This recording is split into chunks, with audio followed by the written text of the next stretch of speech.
Hey guys, Matt Allen here. Welcome back to Tactical Bassin. Spring will be here before we know it. So today we're jumping ahead. We're talking about the top 5 baits for spring bass fishing.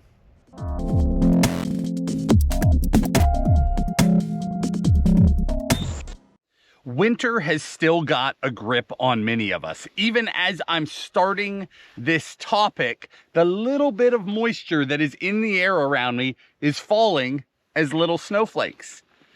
It's still very cold, but that has me daydreaming about the spring, and I know that it is right around the corner. For guys in the north, you've got to hang in there longer than guys in the south, but for many of us, it will be here before you know it. And the spring brings an entire different set of baits. And as many of you know, as we get into spring, all the fishermen magically reappear. The lakes get busy again. No more of this empty space. And as a result, some of the baits, the high demand baits, can get really hard to get. So today we are talking baits. We're talking, it's actually not 5, of course. For the boater amongst us, I've got 6. And for the shore-bound angler, I've got 4. So 6 for the boater, 4 for the shore angler. These are must-have baits as we go into the spring transition and as we go all the way into spring. These are the baits, when you're daydreaming, these are the baits I would be daydreaming about. First up, these are in no particular order. Let's start with the boater. We'll do those 6 first. First one up is the chatterbait. I don't know. I mean, I could make an argument for any of these 6, but I don't know that there's a more important bait in the spring. I really don't. The chatterbait is such a fish catcher. The bladed jig just gets it done. Bass will start pushing shallow. In some of the country, they already have, but in the middle part of the country, over the coming weeks, bass are pushing shallow. And as they do that, they feed, and they feed heavily. And a chatterbait is an amazing bait for pursuing those fish because you can cover a ton of water, you have a lot of drawing power, and big fish are willing to eat it. With that blade up there vibrating as you retrieve that bait, it's just a fish catcher. If you are in much of the South, this color right here can be impossible to get in the spring, and it's such a fish catcher. Again, the jackhammer, fire craw, you pair that up with a spunk shad, and you are just in business. That is such a deadly combo. That spunk shad, whether you throw a 4.5 like this, or a 5.5, the larger size, I personally prefer the 5.5, but a lot of people throw that 4.5 first. There are some incredible colors, like a bluegill. I didn't even take the hook cover off this one. This is an Evo. That guy paired up to that specific color is incredible if you want to imitate a bluegill. There are just so many good options and good color pairings. If you're a black and blue guy, try the hematoma trailer. So many good options with that chatterbait. I am still a firm believer in the jackhammer. There's a lot of chatterbaits on the market, a lot of different options, but that jackhammer is so refined and so proven. It is just such a fish catcher. That is the one that I rely on day in and day out to get it done. I throw the Evo a lot too, particularly this color right here. And again, I'll link this stuff in the video description, but that color, you can't get that in a jackhammer, and it is such a deadly color. All right, number 2. Again, we're going in no particular order here. Let's go with the underspin. The underspin is so deadly as bass push shallow. One of the things that I think a lot of anglers don't understand is that in many lakes, the bass sort of get a break in the wintertime. Less people on the water, those fish tend to back out. They don't see as many baits. In some fisheries, they don't see any baits. They're under the ice, they're being left alone. And then all of a sudden, it's time to go shallow. And when those fish go shallow, they're a little more naive than they were when it iced up, or when we went into fall and people started hunting. They're a little more naive. They haven't seen baits in a while, so they are up there to eat. And I think a lot of people miss that. So because those fish are up there, they're feeding, they're aggressive, I focus entirely on power fishing when I'm on a boat. I want to cover water, find fish, trigger bites, get them to react. That is my entire game. I am not slow fishing. The underspin is a phenomenal option because as bass go shallow, so have many of the bait fish. And when bass are around bait fish, having a blade added to your swim bait creates so much more drawing power. If you throw a bare swim bait going down a shoreline, you can catch fish. But when there's a group of bait fish in the water and the bass are attacking them, and you throw a bare swim bait in there, you look just like the thousands of other bait fish. When you add that blade, the commotion, the flash, the vibration, the bait fish move away from it and it's left alone. And that is when the bass see it and attack it. I catch so many more fish in the spring when I've got that blade on there. Both of these heads are designed by Tim and I.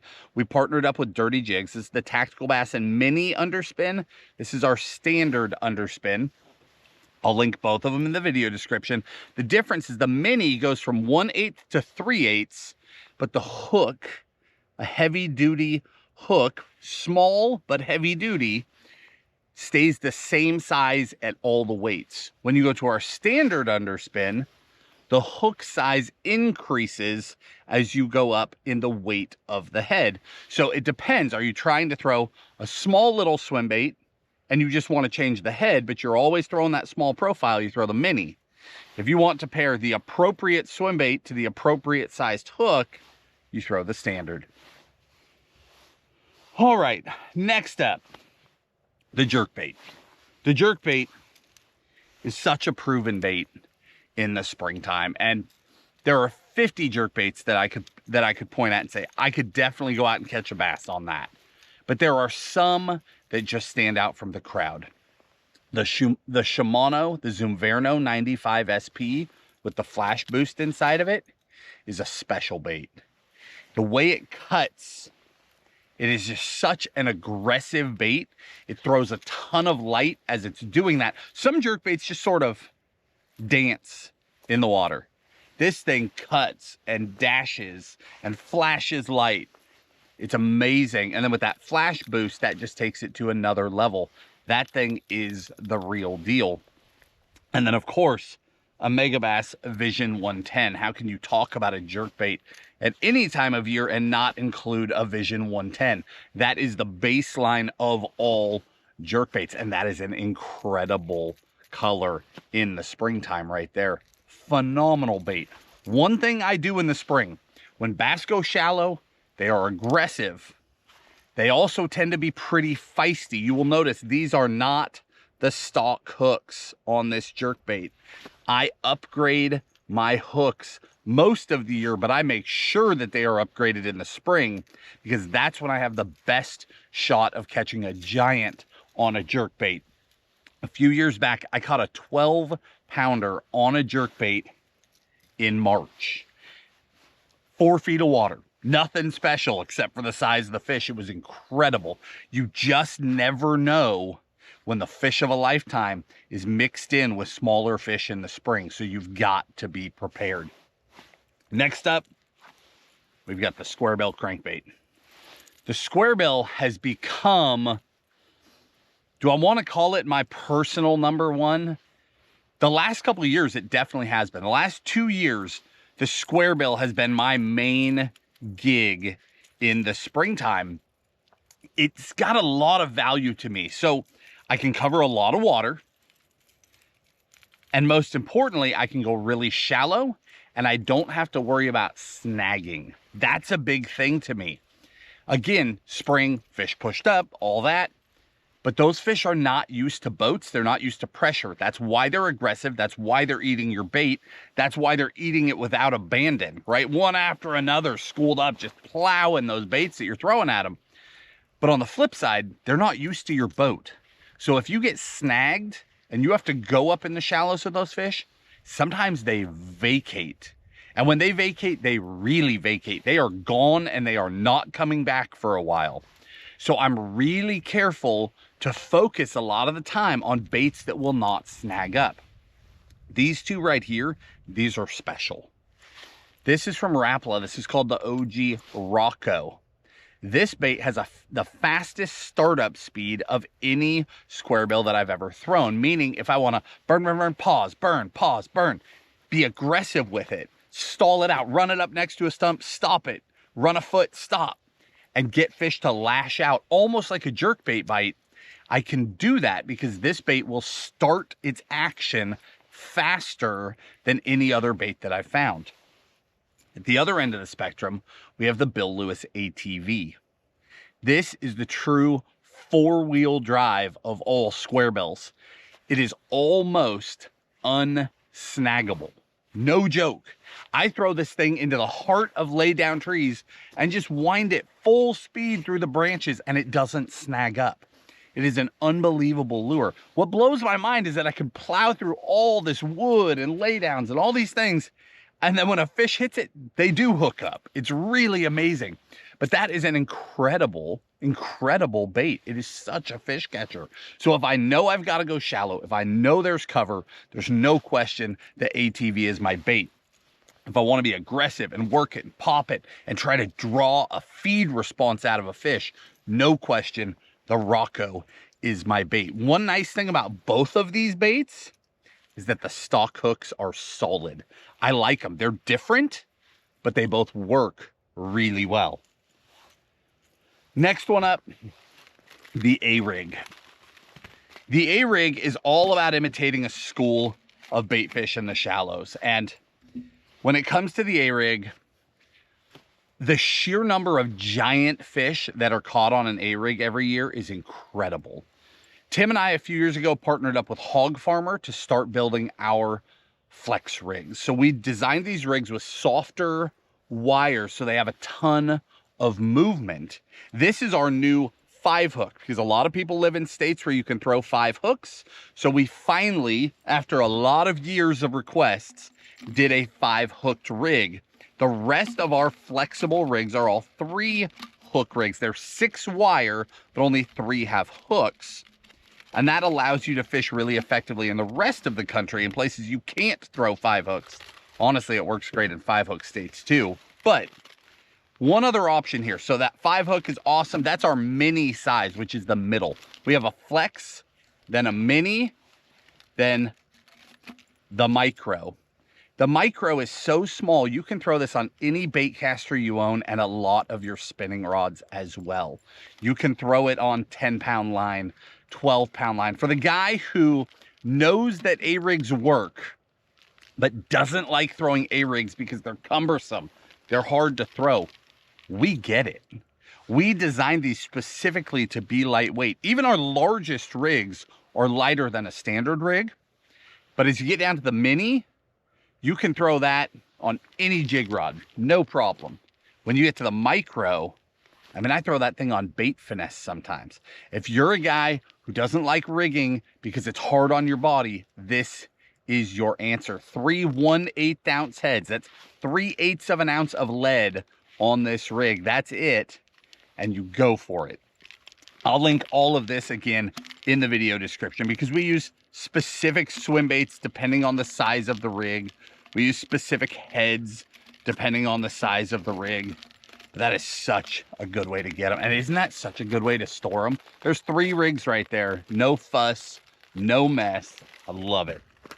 Last but not least for the boater is the lipless. All winter long, it's the blade bait. But as soon as fish start to make that push, I'm throwing that blade. All of a sudden, I'm catching them in 2 to 5 foot of water on a blade instead of 10 to 50 feet of water on a blade, depending on the lake. I start experimenting with the lipless. And the second they will eat it, I switch to the lipless because the sound gives me more drawing power. I still have the vibration like a blade bait, but I can pull the fish further. I can draw them to me, and I catch monsters doing that. Some of Tim's biggest springtime bass of all time came on a lipless. 2 here. This is the Jackal TN70. That is my bread and butter. That bait just has a special sound, a special drawing power, and it is such a fish catcher. This one I caught onto 2 years ago, a year and a half ago. This is from Nomad. This is the Swimtrex Max, and that's the 1/2 ounce. Notice how small that little 1/2 ounce is. That makes it special. Again, I upgrade my hardware on both, but either one of these is just a fish catcher.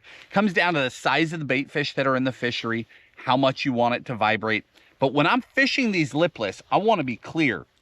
I am not chucking and winding most of the time. If I want to do that, I'm generally throwing a rattle trap. These are special baits for letting it hit bottom and then fluttering it. Just hopping it on the bottom, almost like you're jig fishing, and the fish just crush that thing. If you've never experienced it, it sounds insane. If you've experienced it, it is insane. It is one of the most amazing bites you will ever get on. It is so much fun, and it's amazing how big ones respond to it. So as a boater in the springtime, those are the key categories that I would focus on. That's what I'd be dreaming about. That's what I'd be preparing for. You get a late season snow day, spend your time changing out the hooks on some of these baits. You know, get your stuff in order. If you're out of one, get it before the chaos of spring happens. I stock up heavy in the wintertime so that I don't have to worry about it in the spring. Now, granted, something new always comes along and I end up with a bunch of back-ordered stuff anyway, but I do my best to be prepared. When I realize that the fish have gone shallow, if a big storm comes, water rises a couple feet, I know those bass have pushed. I'm gonna go after them. And when I open up my lipless box, I wanna see all my hooks have been changed and I can grab whatever color I want, right? I don't wanna be doing that on the water during prime time. I wanna do that in the late winter, early part of the transition, when frankly, I'm about over the cold. It's pretty miserable. I've caught a lot of fish. I've had a lot of fun, but I am ready for some springtime. Now, for the guy who's not in the boat, the shorebound guy, I've got completely different recommendations for you, and they are based on 2 things. How weedless are they? So how much are you going to get snagged up? And then how much water can you cover? Depending on the fishery, some bank anglers can cover miles of water. I've been on lakes where I'm walking that shore and just as fast as I can walk, I'm throwing ahead, just covering water. But a lot of fisheries, you don't have that. You know, you've got a spot or 2 or 3 where you can get water access, and that is your spot. And you need to soak that water and pick it apart and catch the fish that are there. So for you, I've got 2 slow baits, 2 faster moving baits. Let's start with the slow baits. The first one is the Yamamoto Senko, specifically a 5-inch Senko. When we're talking about going into the spring and bass coming shallow, it is hard to argue against the Senko. A stick bait is a proven fish catcher. Put that guy on a 3/0 EWG, so a wide gap hook, and go to town with that thing. It is incredible how well a Senko can work. They're so proven. And I do throw the actual Yamamoto brand Senko. That is the one that I throw because there is a difference in how those baits fall compared to a lot of the other stick baits. The second one, this is from Missile Baits, and this is called the Bomba. 2 years ago, the poop bait thing, gravity baits, poop baits, whatever you want to call them, that thing exploded, right? Dozens of baits entered this category that came to be known as the poop category. It all started with the Depths Cover Scat, and that's sort of where the poop name came from. But Missile Baits created the Bomba. The reason why I recommend this one specifically for the shore-bound angler is that the Bomba is a little bit thinner profile than all the others. It's very soft. So it's going to allow you to throw a smaller hook, 2/0 or a 3/0 hook. You can throw it on lighter line to get more bites. And then most importantly, Tim and I took all of the baits in this category, and we spent a bunch of time with them with underwater footage, watching how they fall, how they move, how fast do they fall, what is their action, what happens when I bump them, what happens when I pop them. And the bomba is the very clear standout for a slow fall, okay? And if you are on the bank, a lot of times you're fishing shallower water, and taking advantage of that slower fall time, spending more time hanging in the water on the way down, will get more bites. Now, what's the deal between a poop bait and a stick bait? What do you do with them? The stick bait is all about the fall. Almost all the bites come on that fall. You know, you hit bottom, maybe you pop it up, you get a bonus bite, but most of the bites come on the fall, and the Senko has got that shimmy down pat. Poop baits are sort of the reverse. Most poop baits get to the bottom pretty quick, and they don't look that good doing it. But when you snap them up off the bottom, they get super erratic, and then they fall again. So the stick bait is all about the fall to bottom. The poop bait is all about popping that thing up from the bottom. They draw bites at opposite times. Now, the bomba in particular has an amazing fall as well, which makes it a very, very special bait.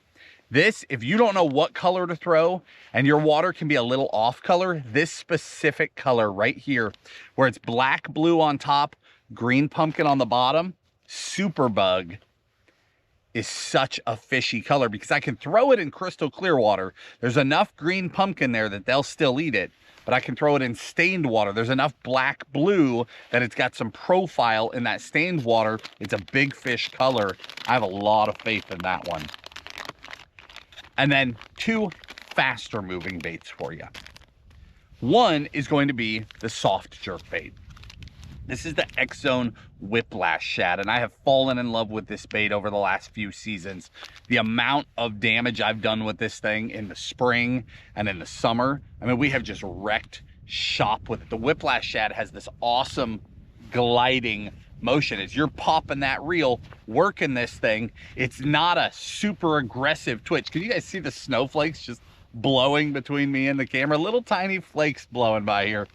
It's chilly. I cannot wait for this to be my pattern. It's coming quick. I mean, we're talking next couple of weeks for sure. I'm going to be catching them on this stuff. But today, I am freezing. Back to that Whiplash Shad. It's just got a way of gliding that's different than other baits, and I catch them on it. So this, you're essentially throwing in place of a jerk bait because you're weedless. You know, a 4/0 wide gap hook. You can throw it on a 3/0, but if you have a choice, if you're willing to carry two hook sizes, a 4/0 is a great option for this bait. You can cover a lot of water. You can throw it in the weeds, across the wood. Don't worry about that stuff, and it'll come back to you. And then the other one is an underspin. The underspin, like I said in the beginning of this video, is such a fish catcher. But if you are shore bound, go weedless. This is the Owner Flashy Swimmer. That's the name of that hook right there. It's got a blade on it, but it's a wide gap, okay? The 5/0 Flashy Swimmer fits perfectly in a 4.8 Kitech. That exact combo right there, I caught a 10-pounder in less than 2 feet of water in March a few years back. These are not just baits that catch fish. These are baits that catch a lot of fish, but they can also catch giant fish. And that is the difference. There are a lot of baits that you can throw. You can open a tackle box and most of the things in there will work in the springtime. What I'm trying to help you do is refine baits that will catch a lot of fish, but also maintain the best shot at catching a giant fish. Because if you're out there in the spring and it's your best shot of the year for a big one, you want to make sure you're throwing a bait that big one won't pass over. Does that make sense? That's what this is about. That's why we're giving you recommendations, so you can be prepared for the spring, so you put your best foot forward and hopefully you catch a bunch of fish, and you catch your personal best this year. Again, I'll break all this stuff down in the video description for you. If you enjoyed the video, if you're ready for spring, hit that like button, subscribe to the channel, and we'll talk to you soon.